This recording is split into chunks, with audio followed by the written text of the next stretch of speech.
all the unfortunate accidents that we've seen that happen over the years, and man, they're just the horrible that have happened. It's not the boat's fault. Yeah.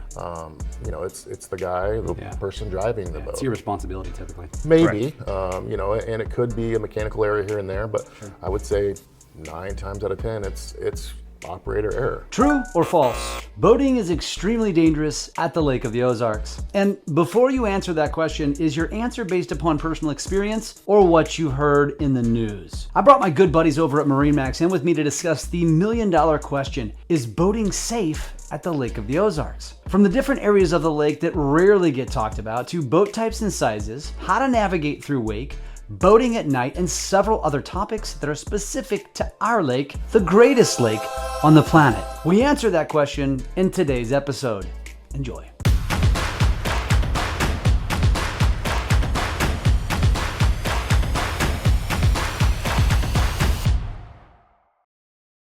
Fellas, Jansen, Jeff, thanks for joining me here to debunk one of the biggest misconceptions that everybody has about the Lake of the Ozarks. That it's unsafe, that if you don't have a big boat, you can't boat here. And all of those objections that anybody who knows the Lake of the Ozarks knows is not true. And so I figured I might as well bring some experts here. These guys drive boats around the Lake of the Ozarks damn near every single week. Absolutely. And all shapes and sizes. That's no doubt. That's right. That's right. First things first, maybe just a short intro. You guys have been on the channel before. Give me your background at the Lake of the Ozarks. Let's start with the old man first. The old man, thank you.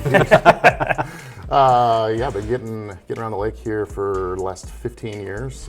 Been in several different boats, driven several, owned a few. But this is a great topic of conversation to have for people that are new or people who are experienced the lake and getting in and figuring out, is there a boat big enough? Do we need to move to the next one? And what does that look like? So you were a second homeowner before you moved here full time? Correct, yeah. I lived up in the Des Moines area for a very, very, very long time since I'm the old man, and been down here for 15 or 16 years, something like that, and 3 years now full time. Awesome. Which is very common. First of all, if you're not familiar with the Lake of the Ozarks, Iowans are prevalent down here. Iowans. Iowans, go. Oh, my sorry. Iowans. I didn't know it was categorized as that until I moved down here full time, and I was still an Iowans. So. We just learned something new today. That's right, Iowans, yeah. Okay, and so, which is common. It's very common. I'm one of those too. I'm a second homeowner now, full timer.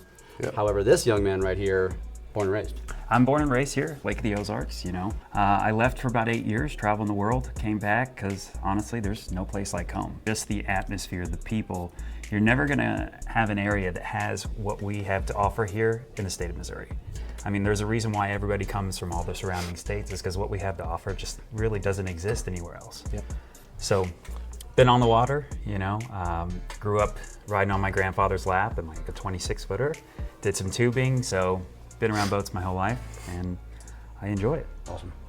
So the first things first is just simply the Lake of the Ozarks, which I've touched on this in videos before, and this is I don't know if I can coin this, but I say the Lake of the Ozarks, there's nothing like it in the world. If I said that to you, how would you articulate that to an audience? What does that mean? There's no other lake. Because most people are like, bullshit. Go to, and I get responses all the time. Havasu, Lake Michigan, Cumberland, Table Rock. What makes the Lake of the Ozarks so different than any other lake, probably in the world, definitely in the country? Yeah, I think it's just a diverse bunch of people, right? And everybody down here is polite, fun, friendly, and generally likes to enjoy the water and have a good time. So what separates it apart from the rest of those places that you just mentioned? Why do they always come here? A lot of those boaters come here for our poker runs, our events, coving out, hanging out, seeing the beautiful real estate and beautiful boats going down the water. You can't see that anywhere else in the United States on this body of water. Yep. I agree. What does it mean to you? We've got everything from if you want to go surfing, if you want to ski, if you want to zoom up to the 50-mile marker, or even go all the way to the top. If you want to fish, we've got like the Big Bass Bash, I mean, all of that just comes in one spot, and there's no other place like it, like you said, in the world. Yeah. And because it's not a core lake too, because many lakes are core lakes, which means you cannot build on the lake, you can have a home on the water, your own dock on the water. There are, anybody want to guess how many restaurants are on the water at the Lake of the Ozarks? I would say it's at least over 15, at least. Oh gosh. Yeah.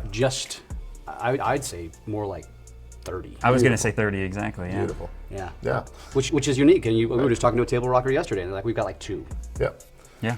Yeah, I go over to, sometimes I've had clients over in Grand Lake and been on that a couple different times. And where's your restaurants? Where's your bars? Well, we've got two. We've got this little morning club. Yeah. You know, just the restaurants alone in this place are amazing. Yep. And the food, let's not forget about the food, right? Yeah. Agreed. And we could probably spend an entire episode just talking about that, but I wanted to preface, is boating safe? Because this, first of all, 93 miles is the main channel. Then you break off into all of the arms. It's probably over 150 miles. I know this answer. I don't know it off the top of my head because I've looked it up before. It's a massive lake. And so when people judge the lake and boating at the lake, would it be safe to say that people are typically judging Bagnell Dam to about the 20-mile marker? Yeah, I think that's safe to say. Which is, I don't know the math, top of my head, 10-15% of the lake. Correct. Yeah, that's exactly right. When you start talking about experiences that are available when you're looking at a boat or looking at real estate, most people have no idea.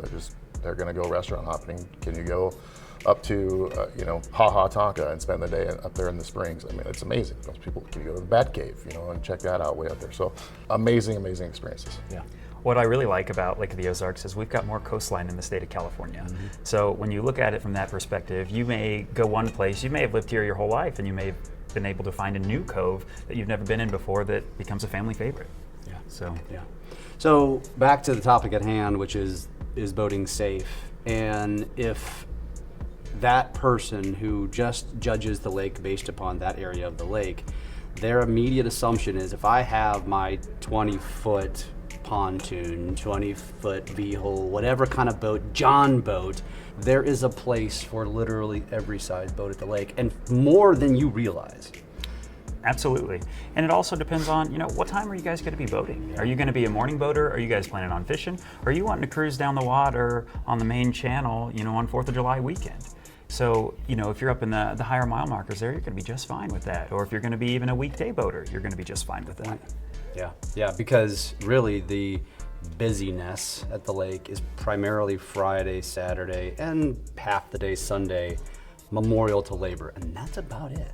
Absolutely. Other than that, we were just out this morning on a random Friday in late April, and we had the lake to ourselves. Had lake to ourselves. Yeah, beautiful. Yeah. So, as we discuss that topic, safety.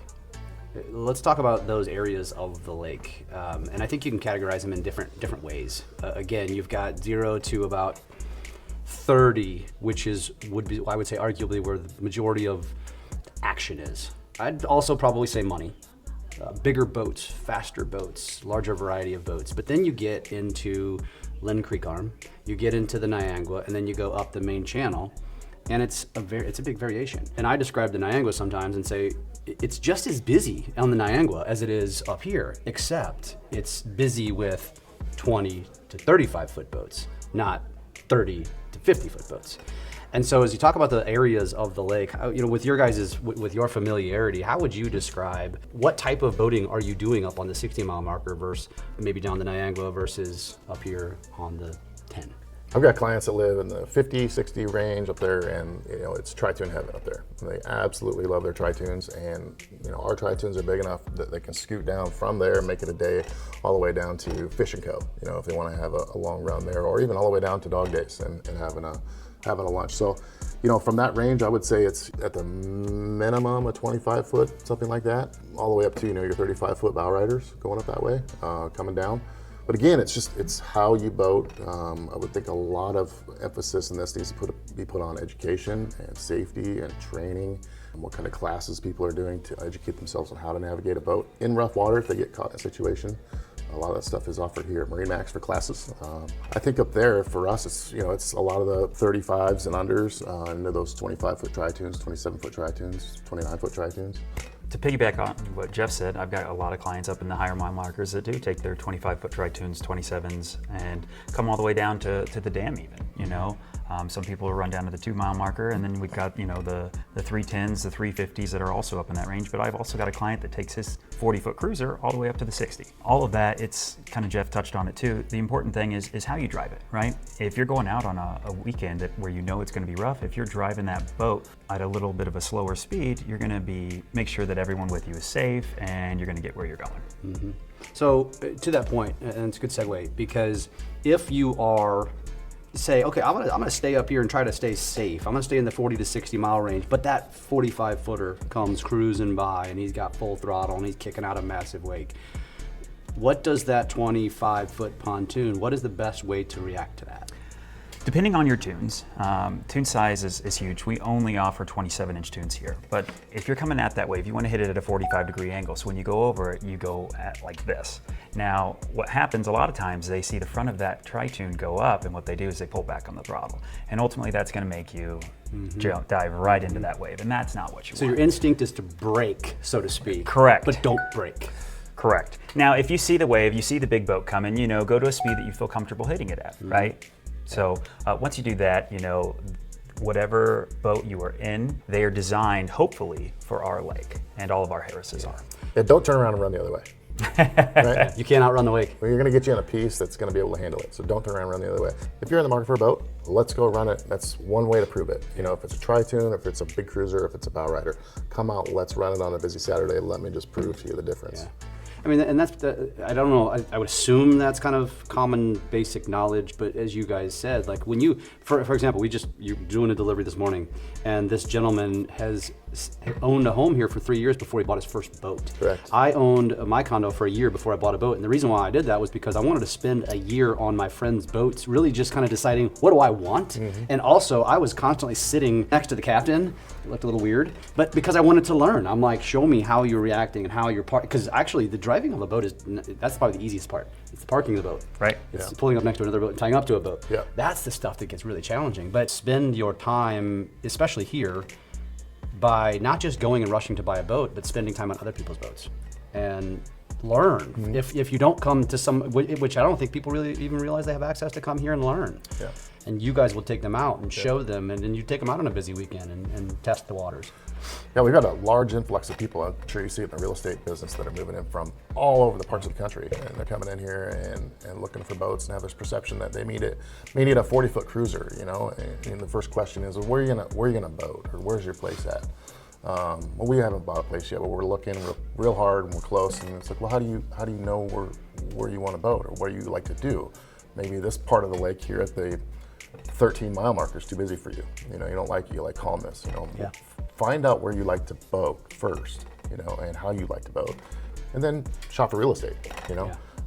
Work that backwards too with them, and it kind of eye opens and it kind of slows the process down a little bit about, wow, there is a lot to offer here, a lot of diversity. So that's a unique real estate market when you actually, because that's not like that anywhere, where you actually reverse engineer buying property based upon how you like the boat. That's actually cool. Because that's ultimately why we're here, right? You don't buy a house on the water to not get out on the water. Yeah. So with that being said, that's how people should be doing it around here, and some people have this idea of this is exactly what they want, but my goal is to get the vision. How do you see yourself out on the water? Yeah. What are you guys wanting to do? What's most important for the family? And ultimately, safety, kind of the whole idea of this video is most important. Yeah. The bad press that comes out of the Lake of the Ozarks as far as the topic of this conversation in boater safety is all the unfortunate accidents that we've seen that happen over the years, and man, they're horrible that have happened. It's not the boat's fault. Yeah. It's the guy, the person driving the boat. It's your responsibility typically. Maybe, and it could be a mechanical error here and there, but I would say 9 times out of 10, it's operator error. And if that's a place you're buying a boat and they're setting you in the water and they're saying, good luck and have fun, let us know if you need anything, versus somebody that's actually spending time teaching you how to drive the boat, where you want to drive it, how to approach waves. That's a whole process in itself, because the responsibility, let's face it, of being a captain on a boat is massive. It's huge. It's not just getting in and you're driving a car. You've got 6, 8, 10, 15, 20 other people on board that are your responsibility. It's buying the boat, it's where you want to boat, but the captain has to always spend time in getting better and getting familiar with the boat, how to drive it, and what it likes and what it doesn't like. I don't think a lot of people spend a lot of time with that. Yeah. One of the things that we offer here, we get you with a Coast Guard certified captain, teach you how to drive the boat, how to dock it, and all the do's and don'ts of your new or used vessel, right? That way, for example, yesterday we just had our Women on the Water class. So for those couples or those ladies that want to get out on the water, but maybe don't learn well with their significant other, You know, you can come here, learn with the captain, stress-free zone. I think we had 5 or 6 ladies yesterday, and they all had a great time. Cool. It was windy, great opportunity to learn, because ultimately, when you're going to dock that boat, usually is when the wind kicks up. So we will teach you all of that here. Yeah, yeah. All right, so we talked about, we were really focused on pontoons. Really, tri-tunes is typically, I almost never see a pontoon, 2 tunes anymore. What about a bow rider? What about a 25-foot bow rider who also comes up on that 50-footer? How are we attacking, what is the safest way to navigate the lake when you come up on, you know, a boat that's kicking out big wake? Certainly don't turn around and run the other way again. Same answer. Okay. Don't do that. All right, that's but you're not, and I know this because I own a tri-tune. I knew to attack. Yeah. Maybe that's a little aggressive, but literally don't, because I've done that. I pulled back, Yep. whack, we took water on, right? And it was like, damn, that didn't work. Yep. And if you just keep steady, you literally will eat right through those things. It actually handles incredibly well. Yep. Bow riders, different. Different. Yeah, I was out last weekend with they have an old, I don't know, like a 2000s fountain, go faster cigarette boat, and they're in a 35-foot bow rider and teaching the son kind of how to drive, and we've got parallel waves, that we're running with, and the boat's kind of doing one of these things over the waves, and I said, that's fine, but let's not do that. Let's attack every wave, just like you said, at a 45 or less, and let that bow eat, let that bow do its thing, and get through it. And he looked at me and he said, are you sure you want me to drive right through those waves? That's what it's built for. That's what it's made for. And what was the size boat you were doing? It was a 350, yeah. Okay, so 35? 35 footer. And a couple more boats, we found some more waves and went right through it, and he said, what a huge difference. We're not constantly shuffling on the boat and getting back and forth. So it's one way I attack it is, out there always at the 45 or less and trying to get through them. Obviously, giving your space between the vessel that's passing you and the waves that you're hitting, not going right behind the boat like you're jumping a jet ski wave, but timing your waves and timing your pattern and the way you're going to attack it. So that's what I teach. And these boats are designed, right? We call them V-bottom boats for a reason. They come to a point and the holes are designed to cut through those waves, and that's ultimately what you're wanting here. So for example, like in your 35, weight is going to play a huge factor in that too. The bigger the weight, typically the better the ride. But if you're looking at like that 350 SLX, you got a dry weight in the mid 14,000 pound range. So you add fuel, engines, all of that in there, and you've got a pretty good size ride, and so you're going to be able to crush anything even on those weekends. Are you saying the same thing to somebody driving something in the 20s? 270, 27 footer, 250, yeah, of course, but give yourself more time for those waves to kind of dissipate and work them. Okay, so almost like don't be trying to ride the wake that's real close to the boat. Make sure it's a little farther back, which brings me to my next question, because this is a busy lake, and so what would you say is, like when you're learning how to drive a car, they tell you to, count to 3, and it should be 3 spaces between, that's the distance, right? And then every woman on the planet is right up my ass. Just kidding. I joke. But for boating, what is the right distance that you should be keeping first and foremost if you're directly behind a boat, and to the right or left of a boat? What is a proper distance? I would say if you're trailing somebody, at least a 5 count. Give yourself enough time to react, at least a 5 count. Being parallel to somebody, you see all kinds of weird things happen at the lake, and people cutting, right past. Incredibly dangerous, but incredibly cool and fun at the same time. But as far as traveling parallel to somebody, I would say it's at least 30, 50 yards, kind of as much space as you can feel comfortable doing. But you get back to those 23, 25, 27, 29 footers. Our 290 handles the lake perfectly. Do you need a 35 footer? No. The 290 is an absolutely phenomenal boat for rough water. Driving and approaching waves, bow up, slow down, take your time, be patient. Yep. Patience is key here. Don't rush it. People get excited, and a lot of times, you're out there cruising, especially if it's on a busy weekend. You got someone to your right, someone to your left, or to your starboard or your port. And ultimately, you're going to have to hit a wave a certain way depending on how close they are. So if you can, give yourself as much space as possible. But that's not always the case here on Lake of the Ozarks. Well, and you mentioned people might cut in front of you, and when I'm teaching my stepson, namely on a jet ski, but this applies to a boat too, and I tell him, I'm like, you got to have your head on a swivel. And I said, don't ever assume, don't only be looking forward, because you never know what's right behind you. So anytime you're going to make any kind of a movement, look all around you. Triple check. Yeah. Yeah, those 150-mile-an-hour boats come up fast.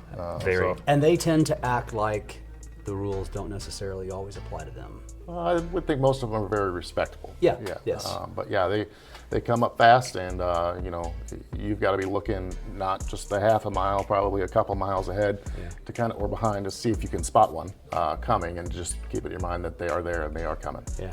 They'll come fast, kind of like a Porsche on the Autobahn in Germany or something. All of a sudden, you don't see any. You see a speck in the distance, and all of a sudden, Yeah, and admire it because they're beautiful. Yeah. Right.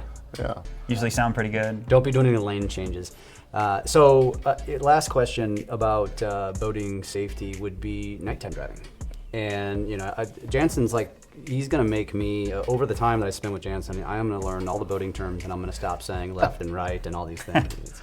And I'm gonna be very. Where did you say you had to go to the bathroom earlier? But you didn't say the bathroom. The head. Yeah. It's a boating term. Yeah. And so, but boating at night is incredibly dangerous. And so, what tips would you give to a boater, especially at the lake, because people boat at night on the lake because they're out having a good time, and sadly, in many times cases, they've had a drink or two. Pay attention to your surroundings, number one. And what's crazy is, you know, best case, if you've got your Simrad screen, your Raymarine, your Garmin, sometimes you can track your trip.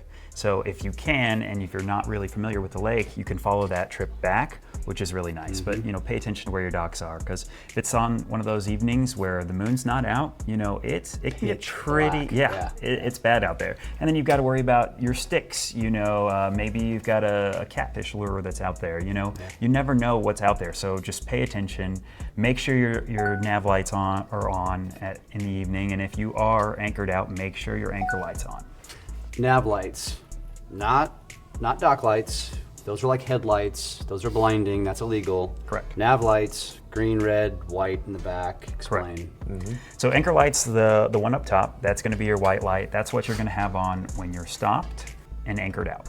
Whereas your nav lights, and tell me if I'm wrong here, need to be on all the time when you're out. Is that correct? Yeah, your red and green's got to be on, and there's a reason for that. Do you know what it is? It's because you can tell which side they're coming up on. Which side they're on. There's a reason. It's not just because of the Christmas tree and the Christmas colors, but yeah, there's a design purpose for why they're red and green. You cannot have side lights on in your tri-tunes that come on. You're not supposed to have all that stuff. Right. They still Underwater do it. lights. Yeah. The underwater lights on the aft of the boat are not permitted, I believe, but they're still on. So, you know, just boating at night, I always tell my people that are on the boat, it's not just my responsibility to be safe. If we're going to have the privilege of being out and looking at the lights and the houses and the moonlight and all that stuff, everybody's got to have their head on a swivel. Yeah. Yep. Yeah. So. And the crazy thing too is when you see, you know, you'll typically see a green, not a red, because you know it tells you what side they're on. You have no idea what size they are. Right. And so it could be a little bass boat going by, it could be a 50-foot cruiser, and that's another reason why you got to stay alert, because if it is a 50-footer, you don't know it till they're right up on you, and then all of a sudden, and you really can't. And you're already going slow, because what is the speed limit at night? 30, right? Which I think is too fast. Too fast. Yeah. It's the speed limit, but in my opinion, I think it's 10 or 15. Thank God they put a speed limit out, but yeah, 30. It's still moving fast, you know. And if you've got to go 30 miles an hour to get home at night, you didn't plan well enough ahead of. I don't think anybody's in that big of a rush. Right. You know, the other thing that people don't talk about a lot, you know, as the metropolis grows around the lake and the lights, there's a lot of ambient light that comes off the city and off the lights that reflects on the water, and it can be very confusing. Yeah, absolutely. Yeah, I mean, you said it. You don't just have to have the electronics on your boat. This works incredibly well. Absolutely. There has been nights when I'm literally like, if it wasn't for my GPS, I wouldn't have made it back home. Yeah. And because you can get lost in a cove. You can think a cove is the channel. Absolutely. And it's even that you can do that during the day if you're not familiar with the lake. Right. And so, awesome guys. This has been good. I think this is going to lead into some more content. Each of you, give me some parting thoughts. Slow and steady wins a race, especially when boating at night. You know, can't be too safe. Yeah, I've never met a boater that's in a hurry. So take your time. You know, you are here to enjoy the water, enjoy everything that it brings, and so take your time and slow down and just sit back and take a deep breath. Would you tell that to somebody who owns a powerboat? Enjoy the ride. In all boats. Yep. I love it. This is going to be the perfect segue, because we are going to start a series of all of the various boats and price points, because there are still boats that you can get for under 200 grand. There are boats that many of you will be enamored with that are also well into the millions, and we are going to do a series of videos kind of covering all those ranges from low to as high as you can get. So it'll be a lot of fun. If somebody wants to get a hold of you guys, what's the best way to get in touch with you guys? I'd say give us a call. Store line is 573-365-5382. Ask for Jansen or Jeff. Yep, or MarineMax.com. Give us a shout. Awesome, fellas. Let's go do our first tour of the boat. So stay tuned. The next boating video is going to be of a couple of boats, 2 or 3 boats that are under 200K. Correct? Correct. Fellas, thanks, man. Thanks, Jeff. Thank you, Jeff.